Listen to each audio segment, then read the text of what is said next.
اب میں گزارش کروں گا کیونکہ ہمارے پاس وقت بہت کم ہے اور مقررین ہیں.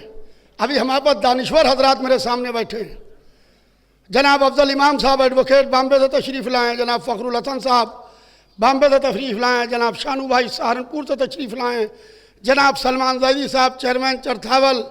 جناب علی بھائی، مہندی بھائی، شیر علی بھائی، یہ تمام دانشور حضرات جو یہاں بیٹھے ہوئے ہیں یہ بھی ابھی جناب پروفیسر ڈاکٹر سعید صاحب، اسم سعید صاحب اور جناب ڈاکٹر اظہر زیدی صاحب، ان سب کی تقاریر ہوگی ابھی سیشن میں. لہذا اب میں گزارش کروں گا جو ایران میں درس خارج دیتے ہیں حجت الاسلام علی جناب مولانا سبطین رضوی صاحب قبلہ سے کہ وہ تشریف لائیں. جو یہاں اعظم گڑھ کے رہنے والے ہیں وہ تشریف لائیں. حجت الاسلام علی جناب مولانا سبطین رضوی صاحب قبلہ. بسم اللہ الرحمن الرحیم. الحمد للہ رب العالمین وصلی اللہ علی سیدنا محمد وأهل بيته الطيبين الطاهرين المعصومين بهم نتولى ومن أعدائهم نتبرأ إلى الله إلى يوم القيامة.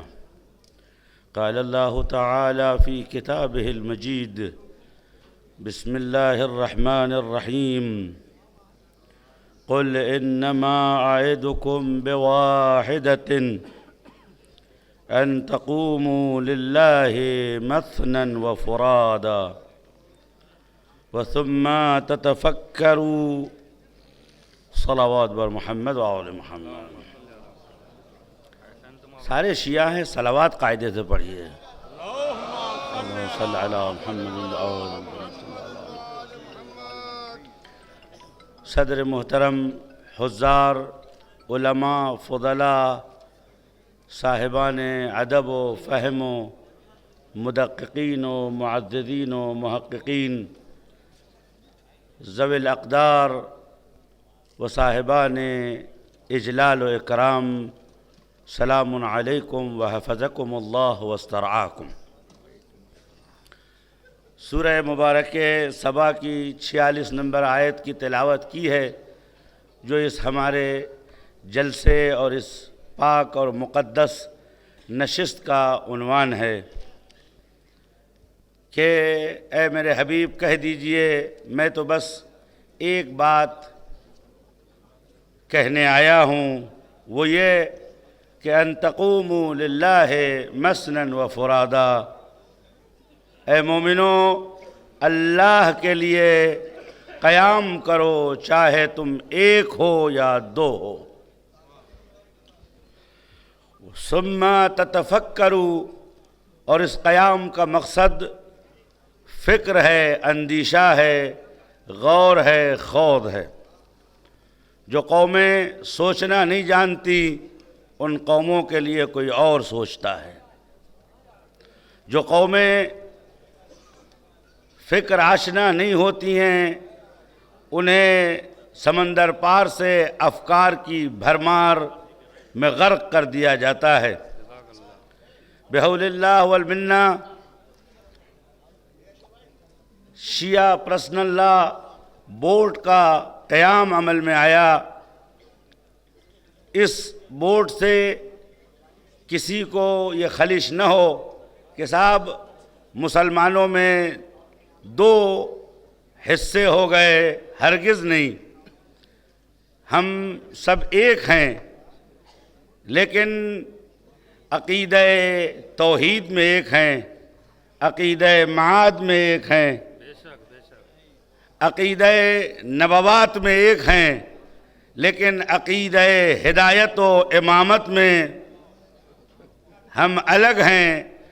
لہذا ہمارا دستور زندگی، افکار جس کو کہا جائے فقہ، تو جب بھی دو مسلمان ایک ساتھ بیٹھتے ہیں ہاتھ ضرور ملاتے ہیں لیکن نماز اپنے انداز میں پڑھتے ہیں. آپ کا شکریہ کہ آپ نے ہمیں اس بات پر سوچنے کے لیے مجبور کر دیا کہ ہندوستان میں مسلم پرسنل لا بورڈ سے شیعوں کا مسئلہ حل نہیں ہونے والا ہے. اس لیے کہ ایک صف میں کسی مصلحت کی بنیاد پر حضرت امیر اور دیگر عمائدین بیٹھ تو سکتے ہیں، لیکن ان کی نمازیں، عبادتیں، اکل و شرب یقیناً الگ الگ ہے۔ لہذا یہ مبارک گھڑی ہے ہمارے اور آپ کے لیے کہ آج ہمیں بولنے کا موقع ہے، اور کھل کے یہ بولنا چاہتا ہوں کہ جب آپ گفتگو کریں گے تو صحائے ستہ کا تذکرہ کریں گے، ہم جب گفتگو کریں گے تو محمد ابن یعقوب کلینی کا ذکر کریں گے۔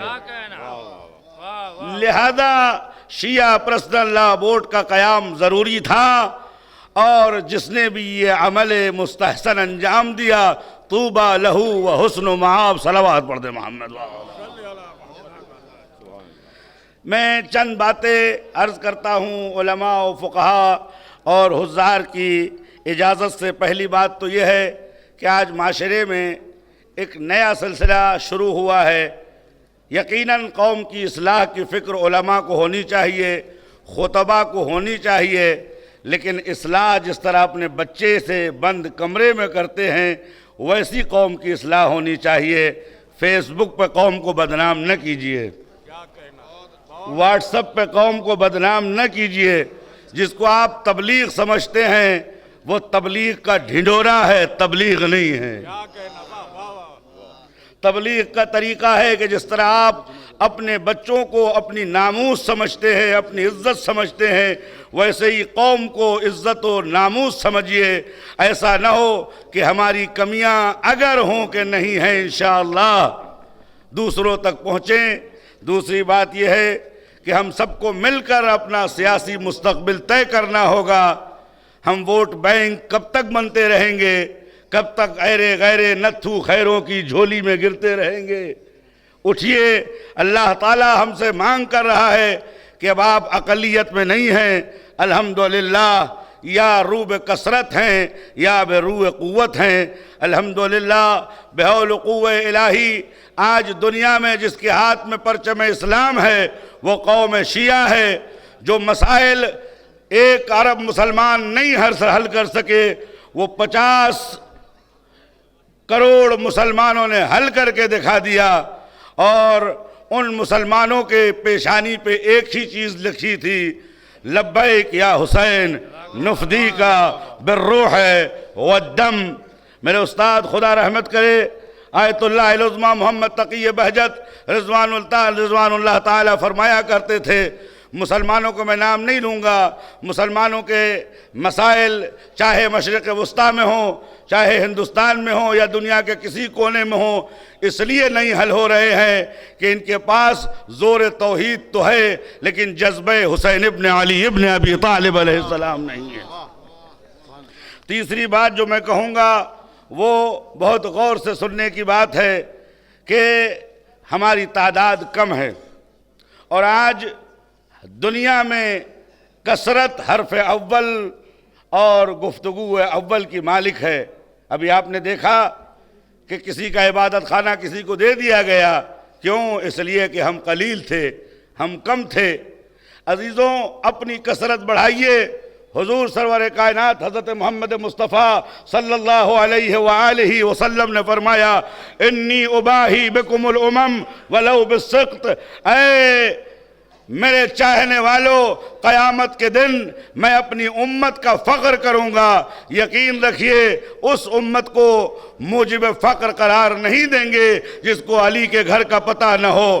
وہی امت رسول خدا کے لیے فخر کا باعث ہوگی جس کے سینے میں محمد و آل محمد کی محبت ہو، جس کے سینے میں لات و عزیٰ کی محبت نہ ہو۔ لہذا ہم سب کا وظیفہ ہے کہ صحت مند طور پر فکر کریں، آمادہ کریں کہ آئندہ 10-20 سال میں ہماری تعداد اتنی ہو جائے تاکہ دنیا میں بلکہ ہندوستان میں قوم اور ملت کے طور پر ہمیں کوئی اقلیت میں نہ سمجھے۔ اور یہ وظیفہ ہے، کیوں کہ جسے آپ شیعہ کہتے ہیں اسے میں فاطمہ زہرا کا سپاہی سمجھتا ہوں۔ جسے ہم آپ شیعہ کہتے ہیں، میں اسے امام زمانہ کا نوکر سمجھتا ہوں۔ امام کو ساری دنیا کی اصلاح کرنی ہے۔ جب تک مصلحین نہیں آگے بڑھیں گے اور زیادہ نہیں ہوں گے تو اصلاح کے عمل میں کمی آئے گی۔ صلوات بر محمد و آل محمد۔ ایک آخری بات میں کہوں گا، وہ بات علماء اور حضار سے ہے، وہ یہ ہے کہ مرحوم صاحب جواہر رضوان اللہ تعالیٰ علیہ نے، مرحوم محقق قمی نے اور اسلامی مملکت سرزمین ایران میں فقہائے نگہبان نے شیعہ قانون معین کیا اور فقہ کے ذریعے سے قوانین تیار کیے ہیں۔ ہمیں اس کا ہندوستانی ورژن تلاش کرنا ہوگا تاکہ جب قانون کے سامنے ہم شیعہ لا کے طور پر پیش کریں تو کوئی ہماری خردگیری نہ کرے۔ لہذا یہ علماء، فقہاء، مدققین، محققین کی ذمہ داری بنتی ہے کہ ایک ایجنڈا بنائیں۔